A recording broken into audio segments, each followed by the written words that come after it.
teman-teman, hari ini kita kembali belajar di rumah untuk menghindari penyebaran COVID-19. Plastik merupakan salah satu benda yang sangat dekat dengan kehidupan kita. Selain memiliki manfaat yang beragam, tahukah teman kalau plastik juga menyimpan dampak buruk bagi tubuh kita? Oleh karena itu, cermatilah tayangan video berjudul Dampak Plastik bagi Kesehatan Kita sampai selesai. Kemudian, catatlah pertanyaannya. Untuk menjawabnya, kamu dapat berdiskusi dengan orang tua, saudara, atau mencarinya dari berbagai sumber. Plastik merupakan salah satu benda yang sangat dekat dengan kehidupan kita. Mulai dari alat makan minum, alat-alat tulis, hingga smartphone kita. Plastik digunakan secara luas di berbagai bidang. Karena plastik merupakan bahan yang murah dan mudah diproduksi. Tapi cukup kuat dan sangat mudah dibentuk. Nah, selain memiliki manfaat yang beragam, tahukah kalian kalau plastik juga menyimpan dampak buruk bagi tubuh kita? Plastik tidak menimbulkan efek negatif secara langsung bagi tubuh kita jika digunakan sebagaimana mestinya.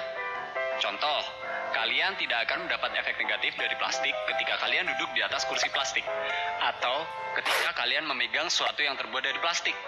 Tetapi, ketika bahan penyusun plastik, yaitu rantai polimer dan zat aditifnya masuk ke dalam tubuh, lama-kelamaan akan menimbulkan efek samping yang merugikan tubuh kita.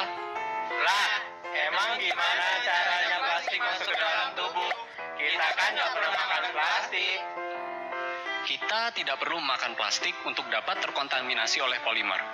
Faktanya, apabila kalian tidak sengaja memakan potongan plastik, maka plastik tersebut hanya akan keluar dari sistem pencernaan tanpa sempat dicerna oleh tubuh. Terus, gimana caranya polimer bisa masuk ke dalam tubuh kita? Nah, sebenarnya banyak kebiasaan yang tidak kita sadari membuat plastik mudah mencemari tubuh kita. Contoh yang paling sering, kita membungkus makanan panas dengan plastik yang tidak sesuai, atau menggunakan botol plastik berkali-kali.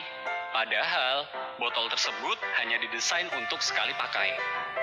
Ketika kita membawa makanan panas dalam kantong plastik, maka suhu panas dari makanan dapat mengurai rantai polimer dan zat aditif yang ada pada kantong plastik tersebut. Rantai polimer dan zat penyusun yang lepas dari plastik bisa dengan mudah bercampur dengan makanan dan akhirnya masuk ke tubuh kita. Begitu juga dengan botol minuman sekali pakai. Banyak orang yang sering menggunakan botol sekali pakai secara berulang-ulang. Bahkan, tidak jarang mereka mengisi botol tersebut dengan air panas atau dengan cairan yang dapat menyebabkan penguraian polimer. Padahal, banyak pembungkus makanan dan botol minuman sekali pakai yang bahan penyusunnya bersifat karsinogenik serta genotoksik. Atau, dalam arti lain, bahan-bahan tersebut dapat menimbulkan mutasi gen dan menyebabkan kanker. Loh, bentar-bentar.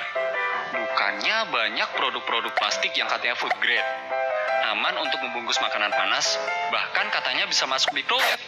Nah, jenis plastik sendiri sebenarnya beragam. Bentuk dan penggunaannya pun disesuaikan dengan jenis polimer penyusunnya. Jenis polimer plastik yang utama ada 7 macam, dan masing-masing dapat dikenali dari kode yang disebut dengan Resin Identification Code.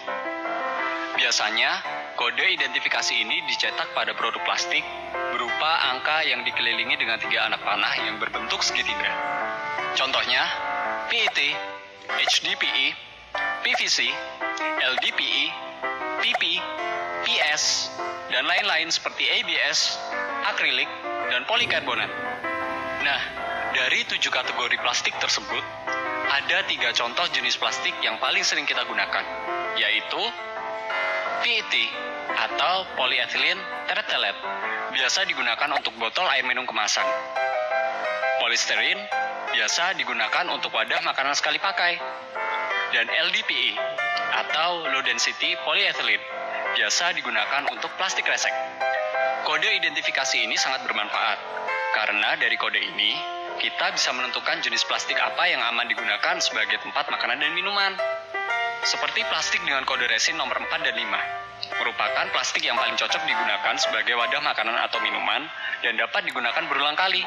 Sementara plastik dengan kode resin lainnya hanya direkomendasikan untuk membungkus makanan dalam jangka waktu pendek dan hanya dapat digunakan 1 kali saja. Setelah mengenal berbagai jenis plastik, kita haruslah lebih berhati-hati.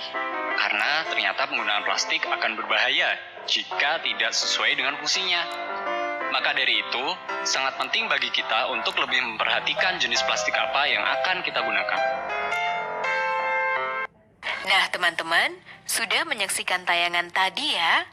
Sekarang saatnya kita menjawab pertanyaan ini. 1. Bagaimana cara plastik masuk ke dalam tubuh kita? Jelaskan.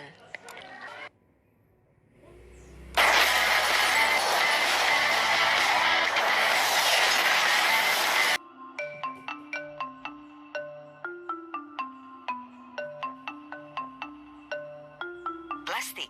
Material berkarakter ringan dan tahan lama ini pasti akrab dijumpai dalam keseharian kita. Selain praktis, plastik sangat digemari karena harganya yang relatif murah dan mudah didapatkan. Namun sifatnya yang tidak mudah rusak membuat plastik sulit terurai sehingga tidak ramah lingkungan.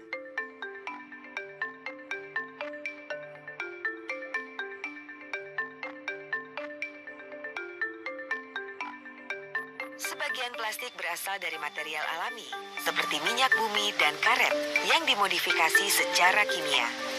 Dengan mengurangi pemakaian tas plastik, berarti kita juga mengurangi konsumsi bahan bakar minyak yang merupakan salah satu sumber energi non-renewable.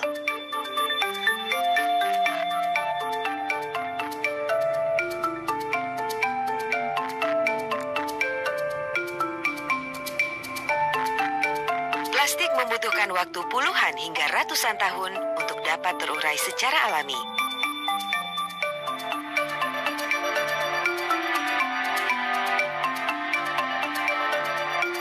Namun meskipun telah hancur dan terurai, plastik tidak akan benar-benar hilang. Akan tetapi berubah menjadi partikel plastik berukuran mikro atau yang dikenal dengan sebutan mikroplastik.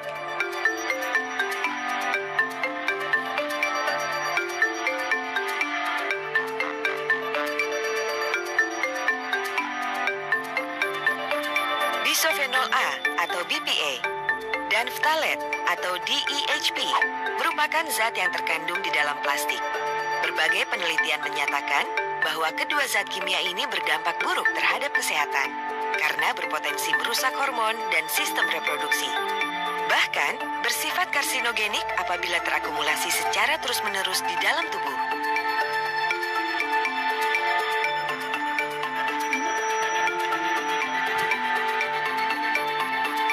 Dengan meningkatnya produksi plastik global, jumlah plastik yang terbuang ke laut juga akan jauh lebih besar.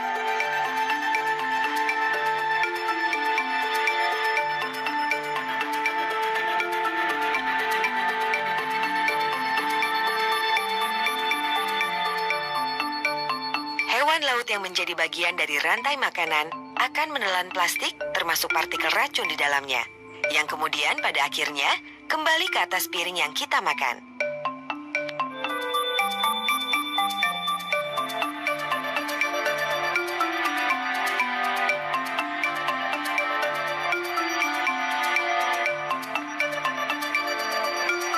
Masifnya produksi plastik karena dibutuhkan peran serta dari semua pihak, termasuk pemerintah selaku pembuat kebijakan.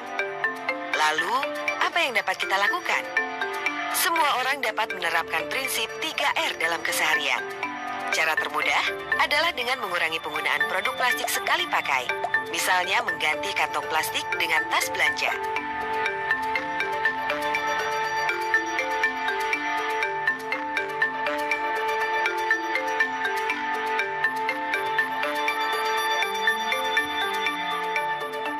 Nah, teman-teman sudah menyaksikan tayangan